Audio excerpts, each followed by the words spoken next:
Over the weekend, a men's basketball player for the Serbian national team had to have one of his kidneys removed due to complications from an injury sustained on this play. Welcome back, everybody. I'm Dr. Brian Sutterer. My goal in this channel is to help teach you about the medical side of the sports world. So if anatomy and that sort of thing interests you, then please consider subscribing to stay up to date and help support the channel. The player in question here is playing defense down in the post, Borisa Simanic, if I'm saying his name correctly.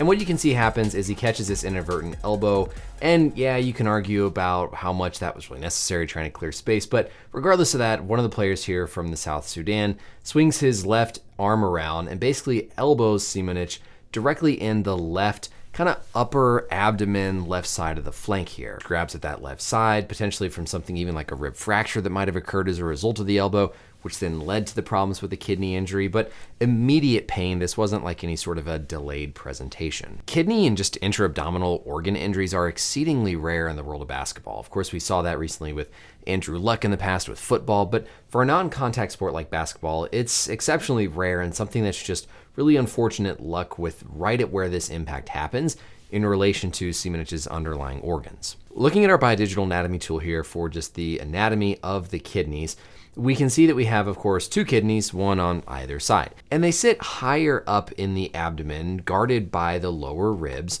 but more in kind of the backside of the upper abdomen. So here, looking straight on, we're gonna have the diaphragm going around the under portion of the thorax, and then we're gonna have on the upper right quadrant, we'll have the liver, and then on the upper left quadrant, we're gonna have the spleen kind of sitting right in this area. So spleen is another injury that we'd be worried about when somebody took a blow or has any sort of trauma to this upper left part of the abdomen.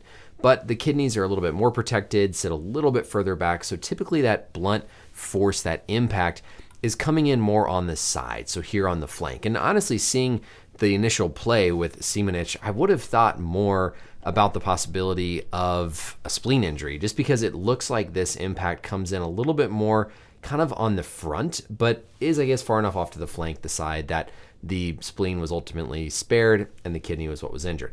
There was probably some component of a rib injury here with this, just because we can see the impact comes in more on the side of the rib. The kidney's going to be sitting more back here.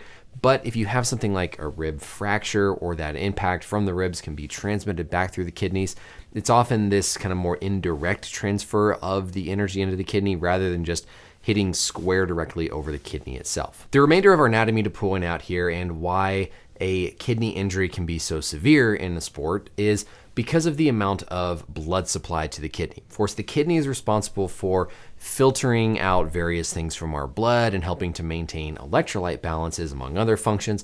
And so the kidney has a very, very rich blood supply. Basically, all of our blood is going to be flowing through the kidney to basically be filtered. The main artery supplying blood into the kidney is going to be the renal artery coming off of the aorta, and then that blood is going to travel all throughout the kidney, going through areas called nephrons that are important for exchanging those electrolytes back and forth from the blood, ultimately into the collecting system, and then the urine. And then that urine is going to be passed down into the ureters, all the way down to the bladder. So the big thing here to remember is there's a lot of blood supply going to the kidneys.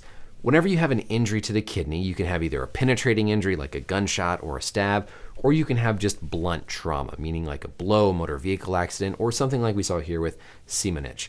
What that can do is cause a variety of injuries, either an actual cut or a laceration through the structure and tissue of the kidney. It can cause a large bruise or hematoma, bleeding within the kidney, or it can actually injure these blood vessels going into the kidney itself. I'll put a little graphic up here. The severity of these depends on how deep the injury is in terms of how much it penetrates from the outer portion in, where exactly the injury is located. But of course, the more severe, the more potential for blood loss or eventual death of the kidney tissue, because if you don't have blood supply, then that tissue can die. But the big thing initially is going to be the chance of having rapid blood loss because of, again, how perfused the kidneys are. Simanic underwent an initial surgery that was likely done to explore the area, evaluate how much injury there was within the tissue of the kidney, but then it was a couple of days later where he had another surgery where the kidney was removed. That's a procedure we call a nephrectomy. Neph is the prefix for renal or for the kidney, and then ectomy means remove. So nephrectomy means remove the kidney. And that's like the worst case, last possible step in management of these kidney injuries. a lot of the kidney injuries that we're going to see typically in sports are managed without surgery. And surgeons will do everything possible to spare the kidney and not have to remove the entire kidney. Even if they have to just remove part of it, they'll do that before they try and remove the whole thing. So the fact that doctors had to ultimately remove his entire kidney suggests just how severe, how major of an injury this was, and potentially life-threatening when we're talking about something that drastic to do a complete nephrectomy. If the blood supply is damaged enough to the kidney, you might have complete death of the kidney, in which case that can die and you might need to do surgery. Or just to get the bleeding to stop, you have to essentially clamp off the artery and then remove the tissue that's bleeding, because there's no other way to fix where the injury is and get the blood to stop coming out. So again, the fact that one of the kidneys was removed, extremely rare in the sports world, and just highlights how severe of an injury this was. Now, the other interesting part of the story, of course, was that players were trying to donate blood. They were trying to find a specific type of blood to give to Simanic, which implies that there was some ongoing blood loss. Of course, that's what likely led to the eventual surgery. And so because he was losing blood, they need to give him blood to help resuscitate. But you can give only specific types of blood to different people. This is a great website from the American Red Cross that talks about differences in blood type. And you can essentially think of us as having 4 different possible blood types. There's type A, type B, type AB, and then type O. And our blood type is influenced by what we call antigens, these different little compounds that sit on our red blood cells that give them a unique identity. But because we have different types of antigens or markers on our blood cells, our body then has these antibodies that are built to detect bad blood cells and essentially kill them. This means you need to give the proper type of blood to somebody in order to prevent those antibodies from going and attacking their red blood cells and causing massive complications. When you hear people talking about like a universal donor or universal recipient, a universal donor is going to be type O, because type O blood doesn't have any of those A or B antigens on the red blood cells. And so if you put type O blood into somebody else without knowing their blood type, there's nothing on the blood that's going to trigger that immune reaction. So demand for type O blood is extremely high, because in an emergency trauma situation, you don't have time to process, you don't have time to check and see what blood type somebody has, especially if they're unconscious. And so the safe blood to give is type O blood. There are a lot of other variations with this. There are tons of individual smaller kind of subtypes of blood that can be seen in different ethnicities, different types of genetic variations. And so it's very possible that Simanic had an even more rarer type of blood, where even like a universal donor might not have been able to be given to him in a safe manner. But in general, remember, there are basically 4 types of blood: A, B, AB, and O.